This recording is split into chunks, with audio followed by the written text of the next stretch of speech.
नाज़रीन, अॼु सिंधड़ी तालके में ADC-1 मोहम्मद हसन ख़ासकेली ऐं असिस्टेंट कमिश्नर सिंधड़ी मोहम्मद आसिफ़ ख़ासकेली पारां अॼु जेको तालका सिंधड़ी जे मुख़्तलिफ़ शहरनि में जेको SOPs ते अमल कराइण जे लाइ छापा आया आहिनि, जिते जेको आहे सो मुख़्तलिफ़ दुकाननि ते जेको SOPs ते अमल न करण करे हुते जेको आहे सो ॾंड बि हयो आहे ऐं हुते जेको आहे सो उन्हनि जूं दुकानूं बि सील कयूं आहिनि। उन सिलसिले में अचो त ADC-1 मोहम्मद हसन ख़ासकेली ऐं असिस्टेंट कमिश्नर सिंधड़ी उन्हनि सां ॻाल्हायूं त हुननि जो उन सिलसिले में छा चवणु ऐं हिन फोरम जे ज़रिए सभिनी हिते जे लोकल्स खे इहा गुज़ारिश कंदुसि त अलाह साईं जे वास्ते पंहिंजे बचड़नि ते रहम कयो, पंहिंजे पाण ते रहम कयो, हीअ वैक्सीन ज़रूरु लॻारायो। जीअं तव्हांखे ख़बर आहे हींअर जेको वायरस हली रहियो आहे इन तमामु तबाही मचाए छॾी आहे ऐं कराची में सूरत हाल तमामु बिगड़ी वई आहे ऐं हाणे इहो जेको वायरस आहे इहो मुख़्तलिफ़ शहरनि में फैलिजी रहियो आहे।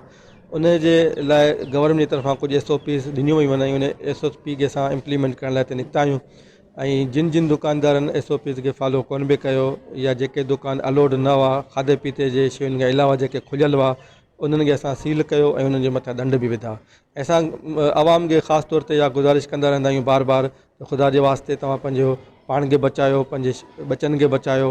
हीउ जेको मर्ज़ु आहे तमामु ख़तरनाक आहे। इन खां बचण जो सिर्फ़ु हिकिड़ो ई हल आहे त माण्हू पंहिंजो पाण खे घरनि ते महदूद रखे ऐं वैक्सीन जेको आहे उहो ख़ासि तौर ते 18 साल खां जेके मथे वारा उमिरि वारा माण्हू आहिनि उहे लाज़मी कराइनि।